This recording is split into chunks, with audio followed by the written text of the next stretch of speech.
Well, Arsenal are in good form, so obviously everybody is pitting our players against each other, saying Miles Lewis-Skelly is better than Bukayo Saka was at 18 years old. And we're comparing apples to oranges here, are we not? Bukayo Saka was maybe our most important player, if not our second most important player behind Aubameyang in his aged 18 season, and we won the FA Cup.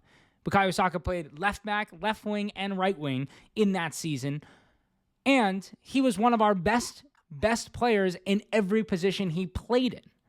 Now, Miles Lewis-Skelly has done unbelievable things for an 18-year-old, coming into a side when, similarly to Saka, there was no clear path to the fact that he was going to step in and play the minutes that he's playing. If you told Miles in August that he'd be starting in both legs against Real Madrid in the quarterfinals of the Champions League, of course he would call you crazy. I mean, he probably wouldn't, because that's the mentality the kid has, but that's exactly the thing about these two players that's completely alike. They both will keep going until they are satisfied, which they never are. They both have top mentality. They both will play any position you ask them to play in and play it to their best ability every single week, never getting frustrated, getting better. I mean, Miles hasn't been dribbled past once in the Premier League, and he's not a defender playing in a defensive position.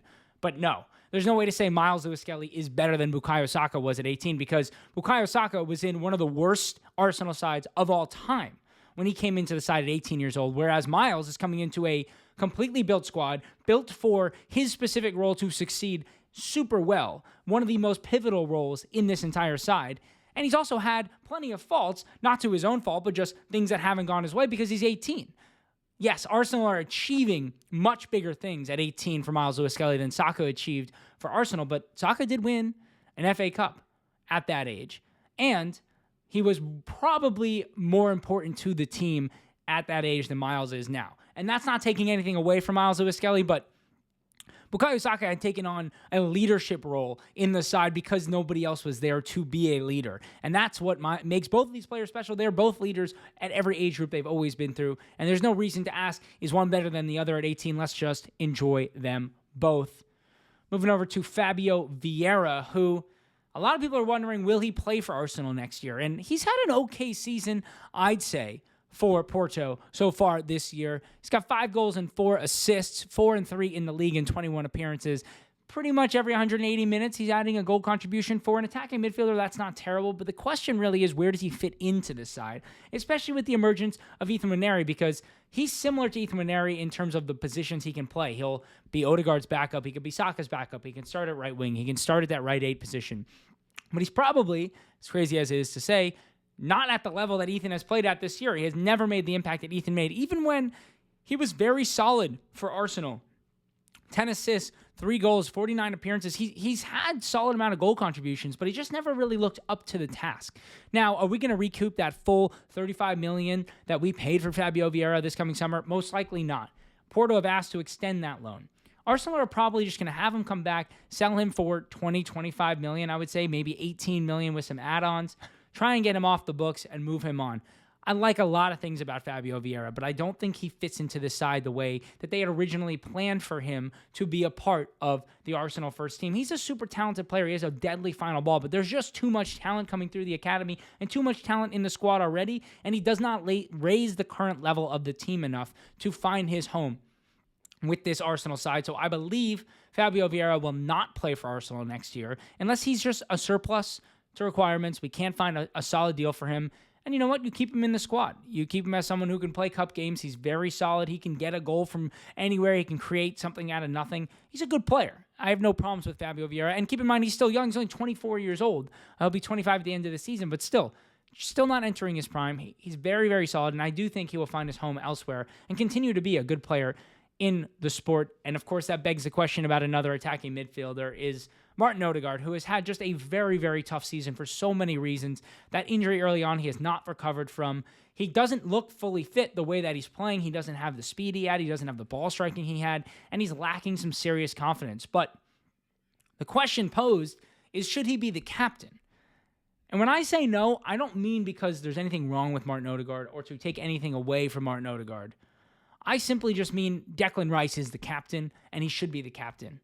Declan Rice is the leader of this team. You can see it in the way that he commands the pitch, in the way he commands respect from the opponent, in the way that he instructs his teammates, congratulates his teammates, tells them when they're doing something wrong, which is what a captain also needs to do.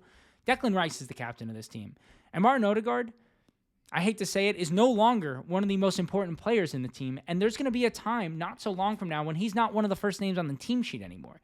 And at that point, Declan Rice should be given the captain's armband. And I don't think it's even necessarily a bad thing to take it away from Odigard. He has a lot of other things that he needs to focus on right now as a player for Arsenal, including how he can make his best impact, how he can get back to the levels he was at 2 years ago, how he can stop being one of the biggest problems that we have on the pitch when we try to play in transition, because next year I think we're going to be a lot better in transition, and that might be without Martin Odigard on the pitch. It's crazy to say that we may have moved past Martin Odigard in this project, because beginning of this year, he was our player of the season last year. Beginning of this year, that would have been a crazy statement to say. But the truth is, that's just where we are right now. With the likes of Ethan and Miles coming through, Max is not so far behind. We're going to spend big on a CF this summer and a left winger. Martin Odigard is just not one of the best players in the team anymore. He offers something that we do need, and I think he'll stay at the club at least another season. But I don't think he deserves to be the captain anymore, strictly because Declan Rice does deserve it more. And another player that it's crazy to talk about in terms of his importance to the team is Ben White. What is his future at Arsenal?